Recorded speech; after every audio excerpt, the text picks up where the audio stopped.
Well, we're back working on the Mighty Mac 335 neck that we're going to install, and visiting with the owner, we have decided to go ahead and install carbon fiber reinforcement rods in the neck.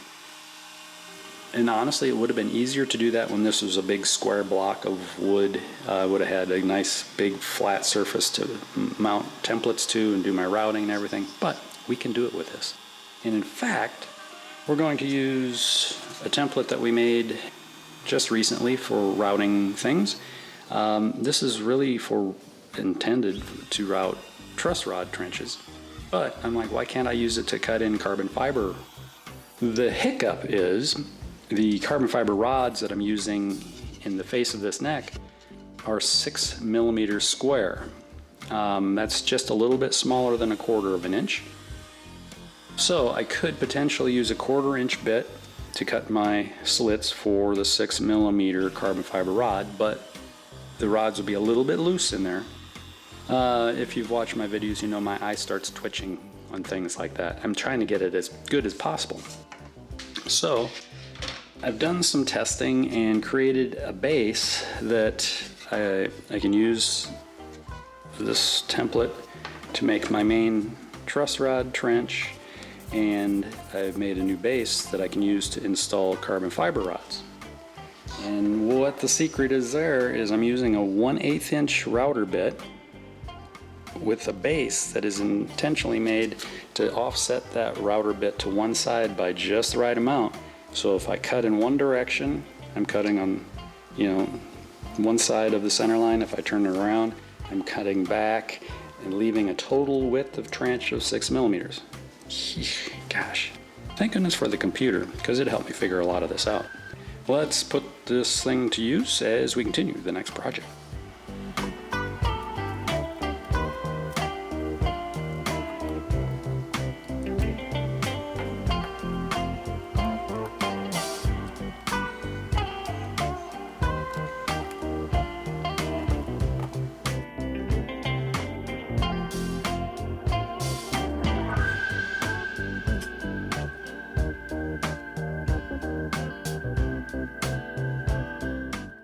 Going back to school today, I'm going to learn how to cut and install headstock mother of pearl inlay. I bought a 10 pack of this 52 millimeter by 15 millimeter by 1 millimeter thick mother of pearl product. I have a template, or multiple templates, of a lightning bolt inlay. I contacted my friends at Amazon. They sent me out a jeweler's saw and a bunch of little blades. It's a 1-string harp, actually. E flat. They sent me this after I sent them my money. I'm going to trace the pattern from my paper template onto the mother of pearl, hopefully cut it out without it shattering into a bunch of little pieces, and then I'm going to be installing it in a 3-ply maple veneer cap that will go on top of the headstock, which will serve a bunch of purposes. One, it will give me a surface to cut the inlay into, bond it into. Another will be to permanently hide any potential witness lines that may show up in the laminated headstock. Also cover permanently the carbon fiber rods that project out into the neck, and give me the option to cut a really nice opening for the truss rod adjustment. So we got a lot to do as we continue the next project.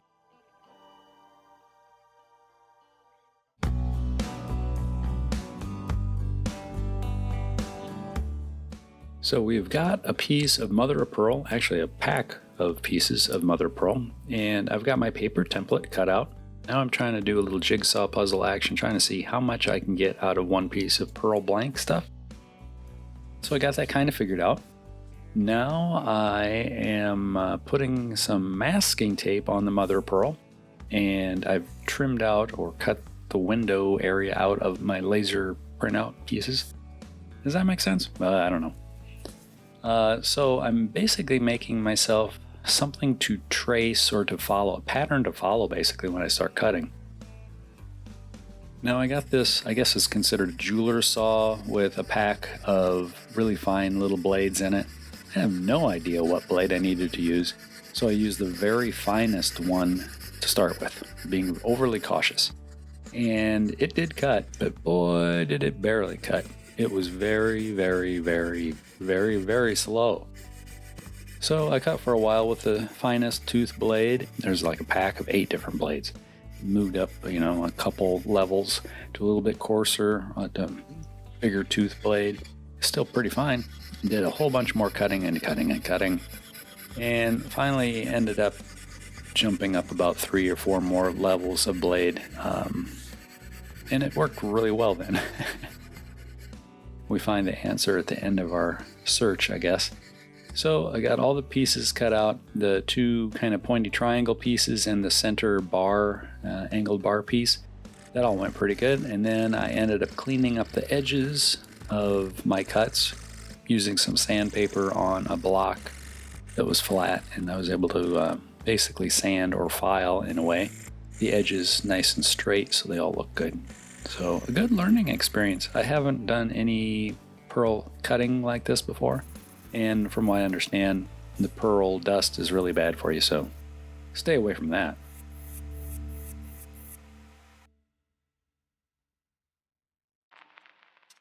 Here we have our original 3D printed headstock template and our master, or actually it's the working template to cut the headstock shape out or refine it. And now I've put my 3-ply maple veneer cap piece on that, and I'm trimming it to size and shape.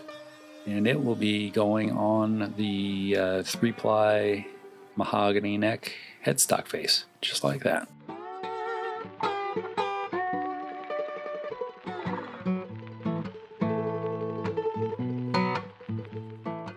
A lot of the work I do is kind of out of sequence in some respects. I basically work on things that I know I have enough time to do. So, maybe doing the veneer for the headstock isn't the ideal time to do it, isn't when I do it. So here I am marking and scoring where the lightning bolt inlay is going to go on the headstock. I'm marking where the tuner posts will get drilled into the headstock, and getting it all aligned, double, triple, quadruple checking, make sure everything's going to fit. Cleaning up the surface with some 100 grit sandpaper, both the veneer and the headstock itself. And I'm going to put some locating tape on here, we'll call it. It's just to help hold things in place. I'm going to drill initial holes for the tuners, just small ones. I'm going to use some toothpicks to help register and hold everything in place while I get the glue on and get it clamped, and so nothing goes sliding. I don't want that. I want it to stay put. Cleaning both surfaces with some acetone before I do the glue up. Just make sure there's no oily fingerprints or residue of any sort on there, so the glue will be sure to stick well. Taping off areas I don't want glue to squeeze out and mess up. A little preventive work there. Use a little roller to get the glue squished on, putting in my toothpicks, snipping them off so they don't protrude too much. And we're gonna put a couple plates on here and clamp it up. And then this gets set aside to dry while I don't even know what I went off to do next. Something else. Maybe I drove home for the weekend. I don't know.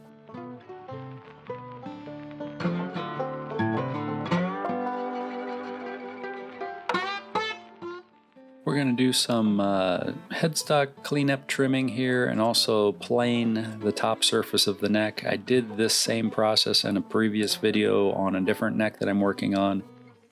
I keep trying things, try to refine my process, try to learn a little bit of something every time I do it. The more you learn, the easier for the future will be, hopefully. We'll see. Check with me in the future. We're having fun. That's right. It's all fun.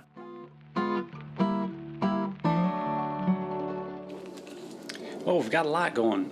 We've got the veneer put on the headstock. We've got it marked for the new inlays that are going in. We've got it cut back using our kind of fingerboard radius arch setup with a flat top. So we've planed the whole top of the fingerboard. That's all looking really good.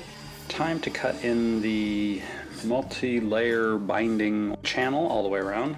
Whole bunch of layers. I'm doing black, white. Let's see, on the very inside, black, white, black, white, black, and the outer white thick piece going on there. So like, what, 6 layers? 1, 2, 3, 4, 5, 6 layers of binding. So it's time to hop over to the router. Well, actually, before I do that, I have to finesse the thickness where the nut is, where the headstock meets the neck of the guitar, the joint. Got to get that thickness perfect so I can do my routing for my binding. Boy, a lot going on. Well, let's continue the next project.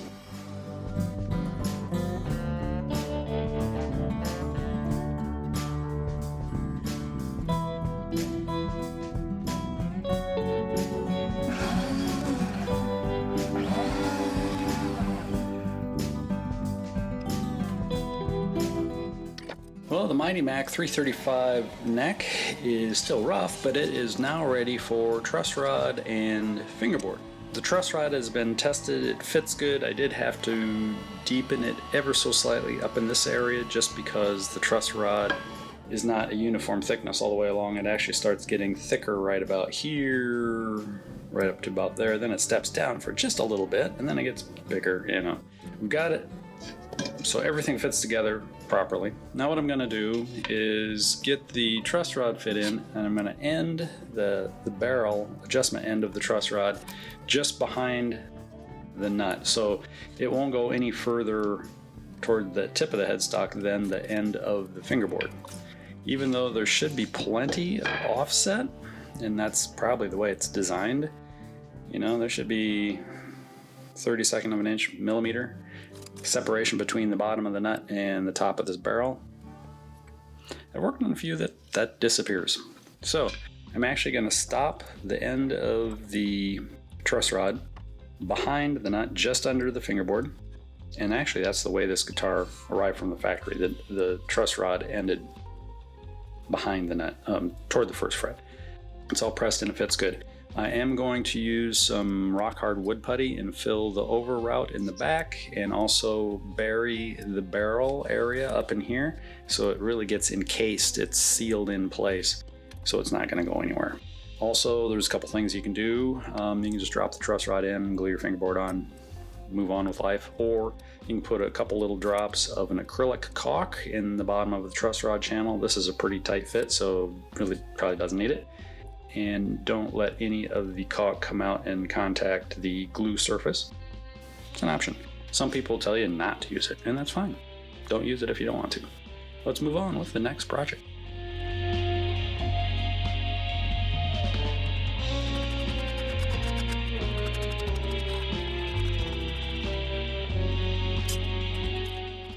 Who knew that doing binding on a guitar, especially headstocks and things like that, would be so much fun? Who knew? I sure didn't know. I would have done something else if I would have known it was this much fun.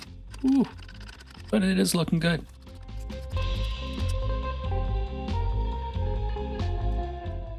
Well, look at this. Even more binding to be done. Okay, this is the original fingerboard that came on the guitar that had the broken off headstock. I had originally removed the factory binding from it to get the fingerboard off of the neck so I could harvest the neck out of the body, yada, yada, yada. Now I'm putting new binding back on. I've cleaned up the edges of the fingerboard, and I'm using acetone to melt this new binding onto the sides of the fingerboard. So a lot of work, a lot of that binding tape too. This is Stu Mac Brown. It's kind of a waxy coated, very aggressively adhesive, kind of some badass masking tape of some sort. Good stuff. It really holds the binding in place. But it's also very sticky, so when you go to take it off, it's a bit of a battle, but it does a good job. It actually works better than regular masking tape just because it's a little thicker, heavier bodied, and it does have kind of that waxy backing to it, so it holds together pretty well. Using a card scraper to do some initial removal of the excess binding. I'm trimming away the end just a little bit there. More card scraper stuff. It's kind of nice seeing the big pieces peel off.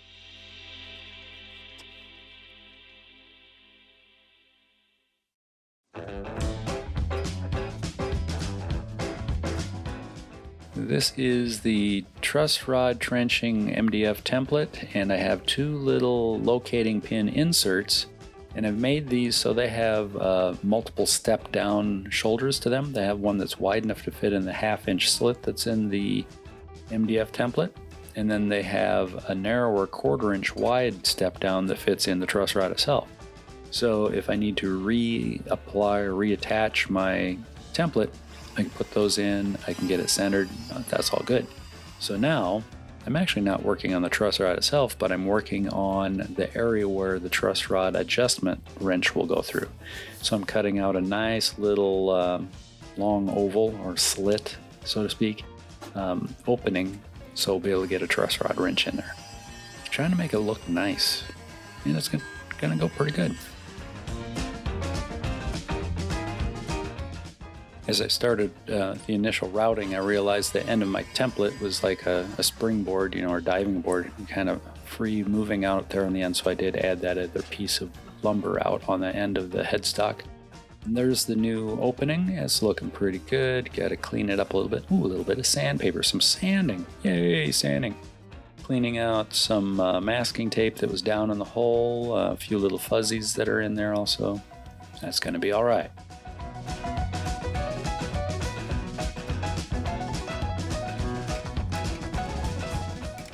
Doing a lot of things that maybe aren't necessary, a lot of things that other people don't do, I guess, perhaps. I am adding a little bit of rock hard water putty. Keep wanting to say it's wood putty, but it's actually called water putty because you add water to it and then you apply it to wood. That's just confusing. Anyway, putting a little bit in the over route at the tail end of the truss rod and then also covering the end of the barrel adjustment. Here I am drilling 2 locating holes through a couple of the fret slots. I'm going to use toothpicks as locating pins for this. Typically I use thumbtacks, but I seem to have lost my thumbtacks, so I need to get new thumbtacks. Truss rod is in, carbon fiber rods is in, a little piece of tape to cover up the truss rod. Going to be applying glue here, some Type Bond Original, just slather it on there. I'm gonna wipe it on with an applicator there. That's an index finger applicator. It works pretty good. Well, if I had pants on, I'd wipe it on my pants, but I'm not wearing pants. Pressing the fingerboard onto the locating toothpick locating pins. And using the large rubber band process again, I'm really enjoying this. It goes pretty good. Gives a very tight, uniform clamping pressure. Yeah, you could add a dozen, F clamps or whatever other kind of clamps you have, but this goes pretty quick. You can lasso a fingerboard in maybe 3 to 5 minutes, something like that. Have it all done. Set it aside, slide it under the bed, or wherever you want to put it until you're ready to pull the rubber band clamp off. So you don't have a lot of clamps tied up with applying a fingerboard to a neck. If you need them for something else, you'll have them. So the rubber band trick works pretty good. I know it's been around for a long time. I think I've been using the rubber band for about 4 or 5 years now, maybe. I'm not even sure. Quite a while. I really haven't gone back to using regular clamps since I started doing this, though. It just works. Well, I think that is all the time we have for this episode. I have to go make a sandwich and maybe walk the dog or something, so other things to do. But the work continues on this 335 and also on an LP, and I also have a kit going on now, and I've got a number of other little things, side projects going on, so keep them busy. Sorry I can't make videos of everything because video editing takes a long time too. Anyway, thank you very much for hanging with me through this. I greatly appreciate it. Please ring the bell for future notifications. Subscribe if you haven't done so already. I'd appreciate that. Hit the thumbs up button. Leave comments. I love hearing from everybody all around the world. Oh, look at that. Something big is happening in the future. You better come back and check that out. Take care. Bye.